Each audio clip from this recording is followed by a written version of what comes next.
はい、どうも。はい、どうもどうも。甲賀源之助役鳥海浩介でございます。はい、かげろう役早水梨沙です。山を越え谷を越え僕らの町に勝手にやってくる服部恭八郎役杉田智和です。口数は少ないですが誠心誠意やってまいります。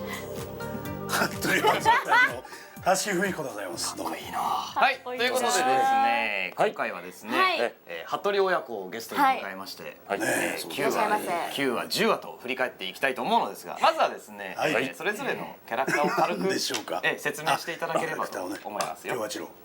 はい父上。恭八郎はですね、徳川方幕府側の、はい人間でございまして、はいその僧人の行く末をこう見守りながらというか、それをこうずっと見届けていると、実は過去にも、源之助やおぼろと会ってはいるんですけども、本人たちは果たして覚えているんだろうかななんてことが。覚えてないね。続きまして、もうほとんど杉田君が喋っていただいたんで。そうなんですか。お父さん、服部家はですね、お父さんもう言わずと知れた服部家でございますね。3代。そうですね。はい。 3代服部半蔵。そうです。ちなみに1話に出てきた初代服部半蔵も立木さん。それも私がで何話かに出てくる2代半蔵もそうですはい。立木さん。すべてもうね、オール服部半蔵で。もしかしたらその京八郎が何年後かに半蔵を名乗った瞬間に立木さんになる立木さんの声になるって半蔵っていうのはもう私ですから。全てはい。ね。はいそんな感じでですね、今回も楽しく進めていきたいと思いますので最後までよろしくね。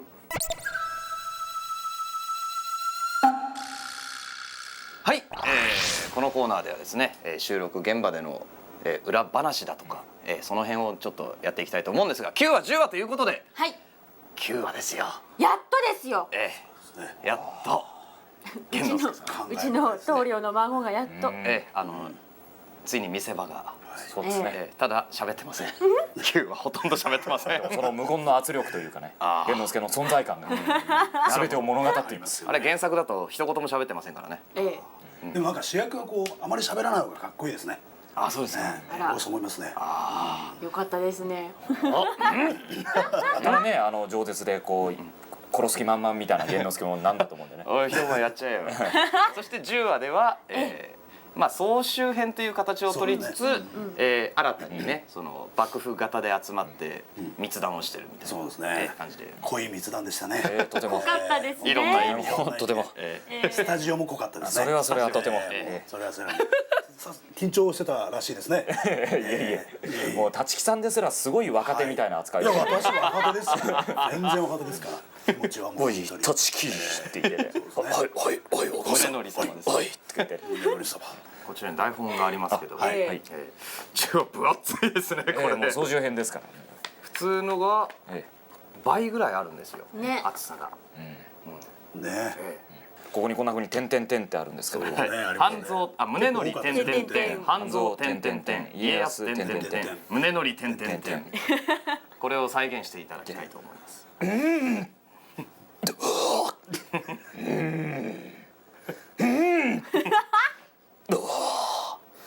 ただいまのところ生き残り物っていう一人でできた。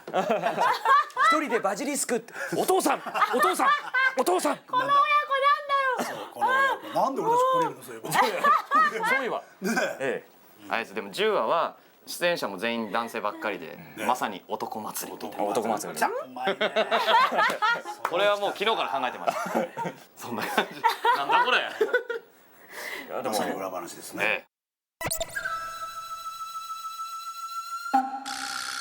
さあこのシーンではですね、まずはこのシーン。このコーナーね。はい。コーナーです。さあこのコーナーでは、各話からベストシーンをチョイスしましたので、そちらを見ていただきたいと思います。源之助のかっこいいシーンは見れるんでしょうか。はい。まずはこちらのシーンからどうぞ。やれ伊賀の名にかけてこやつらを討ち取るのじゃ。年季は非常に憧れますね。やっぱり。やってみたい役ですね。年季が。年季が入ったところでやってみたいです。年季の入った身の年季ですよ。なるほど。来ますか。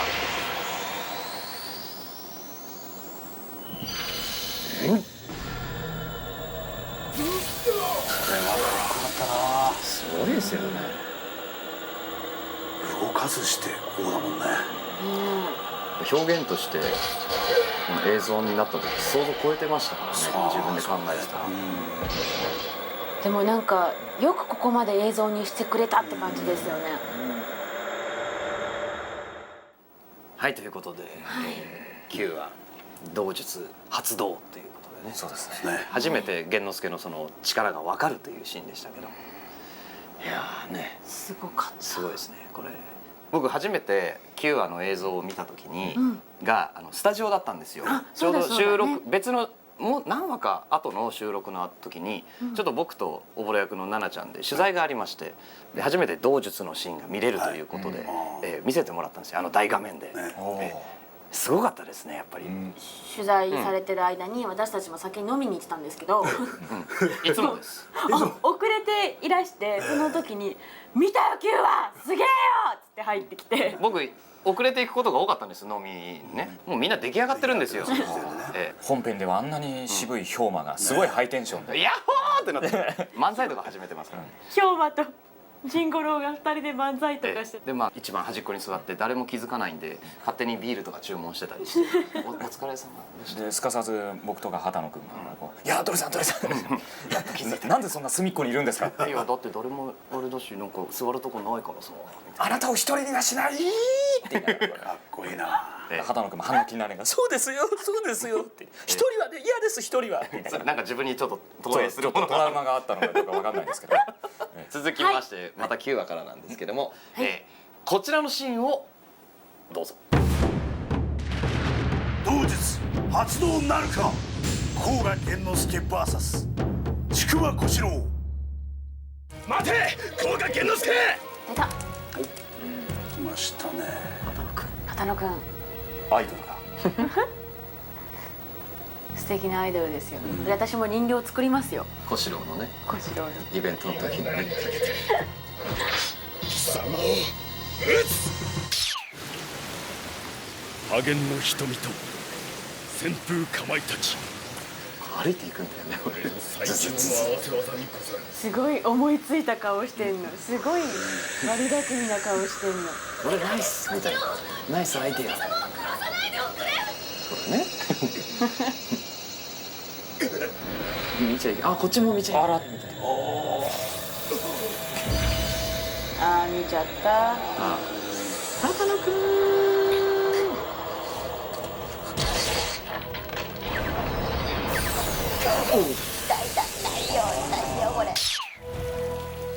じゃあ帰るか。うんそうでおぼろちゃんがこの心配をしてるのも小四郎のここまでなんですよ。行っちゃったってのに気づくと「はっ!」っていう玄之介様が行ってしまわれた。伊賀の人たちの気持ちはよくわかりますよみんな。イライライラ。あ、行っちゃった。もうこの時点で興味がずれてますよ。もう小四郎のことは忘れてるんで。小四郎そっちかよ。はい、ということで、はい。ついやっぱ発動しましたね。発動しましたね。しちゃいましたね素晴らしい発動でしたね。無敵ですね。ナレーションがナレーションが熱かったですね。かっこいい。誰ですかあれは。本当ありがとうございます。立木さんです。ありがとうございます。本当に感謝です。いいものをありがとうございます聞かせていただきました。多分これを見てる方もね、まさかそこでみたいな。ね、これは意外性でしたよね。いやでもおぼろちゃんひどいですね。いやもうこれ男だからかなんか一視聴者として見るとなんかこうなんかかわいそうかなとか思っちゃうものが出ちゃうんですよね。小四郎がかわいそうだ。小四郎がかわいそうです。最後の寂しい背中。あの背中何ですか。もうなんかしょぼくれた。畑野くんに見えてきましたよ。本当に。早見さんが本当いつも言ってましたからね。もうね。天然としてはおぼろは許せないみたいな。役はもうだからもう相当入り込んでますね。そうですね。続いてはですね、10話からこちらのシーンを見ていただきたいと思います。どうぞ。チェケラッチョ。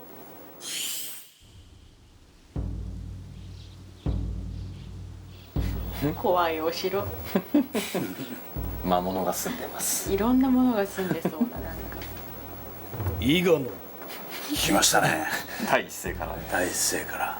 は甲賀ははや4人が撃たれたと申すか。怖いよ。は、露払い師は双方の通り甲賀男女伊賀の露汚い絵面だな。見ジョーカー安倍川のほとりにて察し違いましてございなんかます。京八郎がビビりながら言ってるのと杉田君のこの時のビクビク具合がすごいリンクしてるような気がする。いい芝居だったんだよな。本気でした。討ち死に接しマジだったの。両名ともこんな現場って今までいやーなかったですね。貴重な体験だよね。でもあえてそのままといたしました。お父さんね、よく見ると汚いんだよね顔。いやいや。竹潮君の伊賀汚いってのはこういうの。不戦の約定解禁よりわずか2日のうちじゃ。存外早く若本さんのセリフにはメロディーがあるね。ああそうですよね。和えもんど作曲活動みたいな。まだどう動くやわかりません。いやお父さん。これはフラットだね。ございません。半蔵も感情出さないですよね。感情出さないですね。まさしく魔人であった。はい、はいということでまずは、はい京八郎がお偉方に、はい言上するというシーンそうですね。どうでした？もう役のその京八郎の絵の通り、私自身も物事をこう正確に確実に伝えようと。伝えようと。失敗できない感がすごいなんか。そうですね。その責任は大きいですね。実際にノーリテイク。そうですね。立木さんは私はね緊張しまくりでしたね。いやいやなんでだろう本当に。月さんですらいやもうメンツがメンツですからね。だから京八郎の杉田君がこうにっこり僕に微笑んでくれたりするとそれがね後輩ながらもね嬉しかったりするんですよスタジオの中で。ではですね続きましては、こちらのシーンをご覧ください。どうぞ。懐かしいな。これはなんかね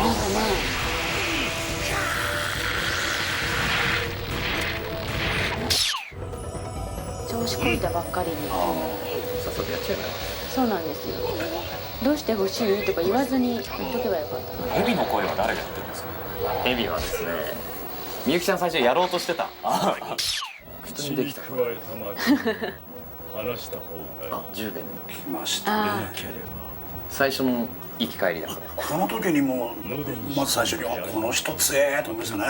強いんだか弱いんだか分かんないですあ、え一番数多く死んでますからね。死んでるね。え速水さんもすごいなんかもっと鍛えればいいのにとか。鍛える。勉強しない。甲賀型の巻物は焼かれた。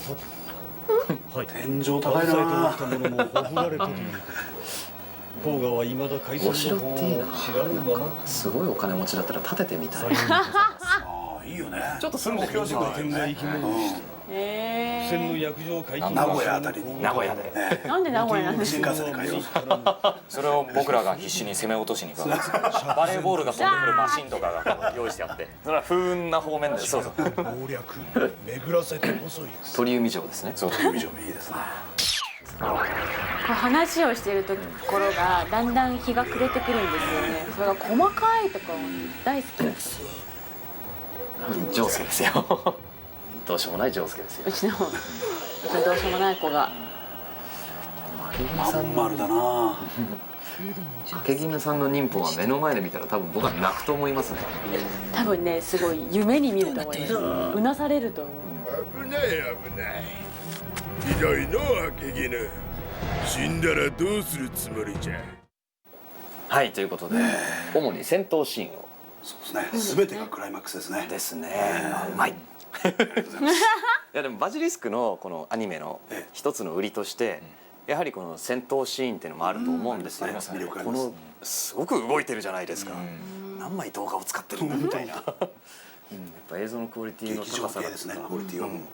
こういうところにもすぐ如実に現れると思うんで、はいということで以上ベストシーンのコーナーでございました。は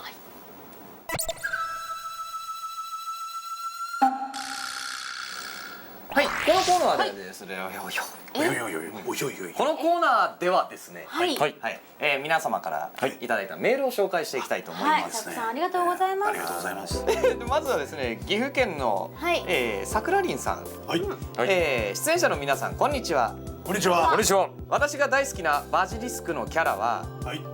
玄之介様です。お、おお。今まではもうヤシャマルヤシャマルヤシャマルヤシャマルだったんですよ。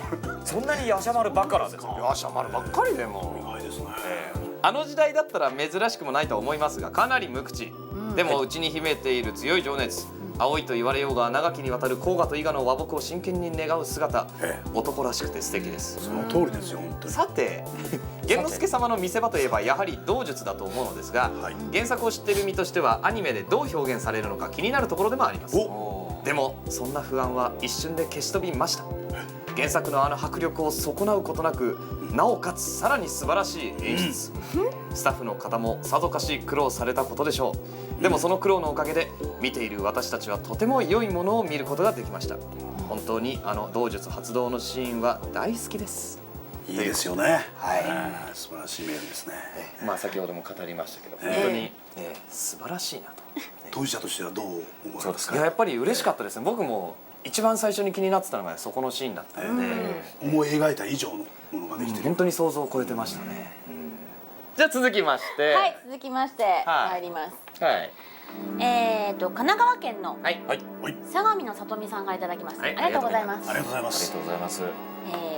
姿を現したままセリフのなかった杉田さん、いや京八郎が大物な皆様に囲まれる日。10話ですか。ああ、自分です。大物ってのは俺も入ってるの。入ってます。もちろん。当然じゃないですか。ありがとうございます。ありがとうございます。皆様の台本、本当に点々点だけだったのか、と思うほどの重厚な演技。その中、民放勝負の経過を報告する杉田さん、京八郎はどんな危機に陥るよりピンチだったのではというより、あのメンバーに囲まれるのは道術発動な玄之介様と対峙するよりある意味恐ろしいような鋭いとこ見てますね。まあ悪い意味でのプレッシャーみたいなのはなかったんですけども、逆に良い意味でその緊張感というか、やっぱり現場そのものがこう若くなってきてるというか、最近は特にね、ああいった感じにそのもう自分のもう本当2倍3倍生きてる方と生まれる前からそうですよね。やってらっしゃる方やってらっしゃいますからね。とても貴重で、収録の中で学んだことであったりとか、吸収したものっていうのがもう何より大きくて、その実感として終わった後、あ、今日このバシリスク本当に収録できて本当に良かったっていう、それはもう心から、その充実感に満ちた顔がなぜか鳥さんにはげっそりした顔にこう、なんか全部を吸い取られたみたいな。はい、じゃあ続きまして、じゃあ次のメール、じゃあ立木さんお願いします。お願いいたします。私が差出人さん書いてるか。こっちだ。ミレコさん。はいはい。ありがとうございます。ありがとうございます。ありがとうございます。バジリスク DVD 第1巻発売おめでとうございます。ありがとうございます。ありがとうございます。放送はいつも録画しているのですが DVD で改めて見てクオリティの高さに感動しました。声優の皆様も好きな方ばかりで毎回放送を楽しみにしています。原作も漫画も読んでいるのでこの後の展開は知っているのですが、アニメは独自の話などが盛り込まれていてとても嬉しいです。この間は小さい玄之介様やおぼろちゃんが出てきて単純に可愛いと思いました。玄之介様は小さい時から生真面目だったのですね。おぼろちゃんはただただ可愛かったのですね。ただただって私はキャストの方々の中で特に鳥海さんと水木さんが好きなので、ありがとうございます。やっとおぼろちこのお二人がゃんメールしとこバジリスクのヒーロー&ヒロインだったと知った時は舞い上がりました。う。お、鳥海さんかっこいい。ありがとうございます。水木さん美しい。ありがとうございます。もちろん他のキャストの方々も素晴らしい。ありがとうございまありがとうす。ございます。これからもいろんな意味で期待してます。バジリスク頑張ってください。はい。ミレコさんありがとうございます。ありがとうございますとても温かいメールですね。本当ですよね。温かい。で僕はあとメールを読んでる立木さんに感動しています。なんでですか。かっこいいな。何がですか。そしてやっと奈々ちゃん、おぼろちゃん大好きという本当に後でメールを送ってあげようと。本当にありがとうございます。きっとすごく喜びますすごく喜びます。ですか。さてこちら、バジレイスクでは、あなた方からのメールをお客様からのメールをこう募集しております。宛先はここには出てこない。こちらの宛先までどしどしご応募ください。待ってるよ。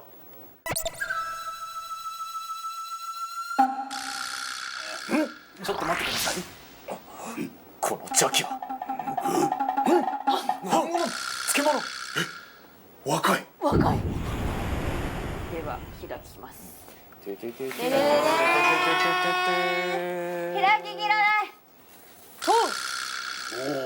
服部親子について語れ。スタッフよりどうですか、まだ語ることはそう言われると難しいな。この先の展開ではねまだあるんですけど、ありますけどね今の時点でちょっと語れる範囲で今の時点ではまだまだちょっとね未完成な部分がある軽くだから時代背景と照らし合わせると、服部半蔵という方はもうあの時点ではもう偉くなってるんですよね。大名ですから、ちょっと歴史の勉強ですけども、もう大名としてただその徳川の忍びのを束ねてるという立場なので、でもあれですよね、半蔵はもうなんだすごい多分忍者なんで、すごい現実家じゃないですか、すごく。なんだけどでもなんか全てをもうなんか知っちゃってるのかなっていう、だからあえてあの立場で物事を語らず、多くは語らないからね。でも全部そこに現れてますよね。分かってるんだなっていうのが、そこにやっぱ京八郎はその分若さが出ちゃうかなっていうのがありますね、その場での。だから父上父上っていう呼びかけて呼んでるのにこう聞いてくれないで絶えずしかと。でも京八郎はこの遠見の術しかないの？いや、あと体術はね、体術が現役バリバリのお恋よりそっもかだって素晴らしかった体術、うまく逃げ切りましたからね。スピードも含めて。源之助とバーサスしたらどうなるの？ああ、でも戦いたくないですね。まあそうだね。あの幼子がこんなにでかくなってこんなすごい怖い目を持ってこうおいどうすんだよ、その怖い目をこうやって見せたらどうするの？いやそんなズームは無理だってそうそうなんかこう息子が欲しいなとか思っちゃったりしましたね。いいな息子って。じゃあ養子にどうですか？いいの？いいのってなんで真剣な感じで。まあ杉竹はほら長男がいるから。そうそう、超優秀な長男がいるんで、あ家は聞いた前ね家はあんちゃんに任せて、僕はもうどこにでも行けって言われてるから自由じゃん。じゃあ立ち聞き。立ち聞きじゃあ1ヶ月ちょっと見習いでやるか。みんなすごい仕事を超間近で見れますよ。カバン干しとかしてさ。超一級のナレーションをねこういやいや超じゃないですけどね。じゃじゃああこの中での服部親子がですね、現実に立木親子にと立木親子なる日も近いと思います。はい。はい、続いては陰陽座さんの登場でございます。はい、今回はどんなお話でしょうか？どうぞ。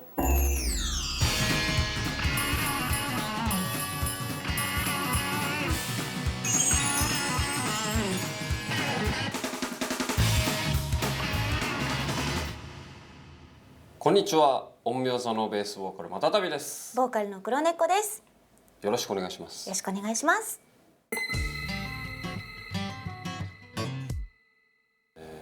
とりあえず僕は、甲賀源之助の道術ですね。こう自分は腕一本指一本動かさず周りを一網打尽にするっていうあれが男のロマンじゃないかなと思います。私はもう言わずもがなですけども蛍火の術が使いたいですね。もう虫さん蛇さん周りにはべらしてウハウハみたいな。黒猫さんははい思いつかなそうですね。なんか平和主義だし。そうですね。どっちかっていうとこう敵同士が仲良くしてるところが見たいとかいうのはありますけど、じゃあ僕の独壇場で、はい、分かりやすいところで言うと明け絹 VS、お恋の流血忍法対吸血忍法吸うのが早いか飛び散らせるのが早いかってこうね。あと甲賀と比べて伊賀は割と若手の攻撃力が強い忍者が多いように僕は思うんですけど、その伊賀の若手対決ってことで夜叉丸と、小四郎、あとやっぱり禁断の対決として源之助おぼろの道術対破剣の瞳どっちが先に封じるのか。やっぱり僕は源之助が道術を炸裂させるシーンが原作の小説もコミックもアニメも通して一番もう後戻りできないなっていう源之助の伊賀に対する割り切れないんだけどその甲賀の代表としてしっかり意思表示するっていうすごくその意思が現れたシーンでやっぱりあそこが見どころかなと思いますね。あとやっぱりそのおぼろが自分の運命のに翻弄されてもうどうしようもなくなってその自分の瞳を封じてしまうっていう彼女の年の頃とかを考えるとああかわいそうだなっていうふうにね思いますね。確かにそのシーンを持ってそこから手前味噌ですけど陰陽座の主題歌はまさにそこがあってリンクしてるようなもんなんで。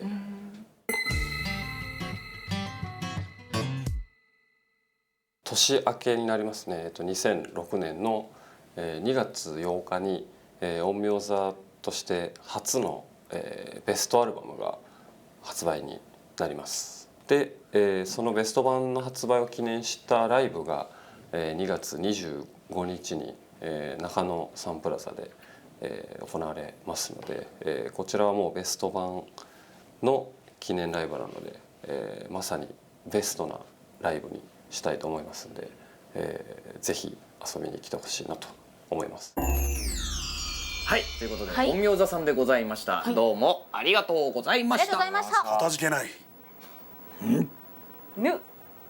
はい、ということでエンディングでございます。はい、あっという間でしたけども。まあどうでしたか今日。どうでしたか。30分間やってきましたけど。なんかこうね、今回バジリスクの収録の時にあまり終わってから僕はお酒の席とかに行けなかったんですけど、今日なんか改めて少人数ですよね。でももうシェフの方がいらっしゃるしね、カヒロさんがいらっしゃるし、なんか非常にそういう部分では今落ち着いてなんかいろんなことを語れた、いい気分です。ありがとうございます。ありがとうございます。杉田はそうですね。思い入れの強い作品であり役であったので、こうしてまたバジリスクに携われる時間があるっていうのが何より嬉しくて、でこうしてお父さんもいらっしゃってますし、実の父になる日も近い。そうですね。1ヶ月お父さん限定だけどちょっとこの辺に毛が。ありがとうございます。女の毛が4人の。ふってこれ吹いたらまた立木さんがもう一人こういいな、それ見たい。時間ではですね、11、12話ということで、次は誰の活躍するんでしょうかね。そうですね。はい、それでは最後に恒例のバジリスクですね。じゃあまず私からお願いします。収録後杉田の顔がげっそりだ。玄之介。げっそり集約されてますね、全てが。げっそりっていうのはこういう顔をげっそりって言うんだなっていう顔をされてましたね。続きまして私もお願いいたします。立つ思い、猫目の呪縛、涙雨。これは原作でですね、玄之介様の術って秒眼縛りって言うんですよ。でそれな感じで、雨が降ってるから効果さん大変みたいな。そっちの涙、効果さんも涙を流すみたいな。おぼろちゃんじゃない。おぼろちゃんの涙もありつつ、立木さんはい、私杉田君、いつから君は京八郎バイ半蔵、服部半蔵でございますね。これはですね、意味がないんですこの中に含まれているのは、僕京八郎君、杉田君、京八郎君は京八郎を演じる杉田君が非常に大好きだと、ラブコールを受けた杉田締めです。父上よ、ああ父上よ、父上よ、息子息子。そうですか。必死にもう大好き大好きって呼びかけているのに、半蔵はずっともう頭きた、親父この野郎半蔵使わねえぞみたいな。京八郎切れてバッてこうとって、俺サーファーになるって言って、ロン毛だからね、あれ取れば多分めっちゃメッシュが入ってるんですよ。いつの間にって言って。そうですか、そういう見方ですか。そうですか、ありがとうございますね。2人のね、この親子愛あふれる。そうですね。素晴らしいですね。そうですね。どうやって締めようかな。苦しいですね。オチがない。オチがないですね。なんか作るか、オチ。今日はですね、服部親子のちょっとした小話でさよならの挨拶を変えたいと思います。素敵ですね。はい、というわけで時間までまたさよなら。またいやいやいやいやいやいやいやいやいやいやどうも息子です。親です。親です。どうなのよその辺は。お父さんこそどうなん？お父さんはね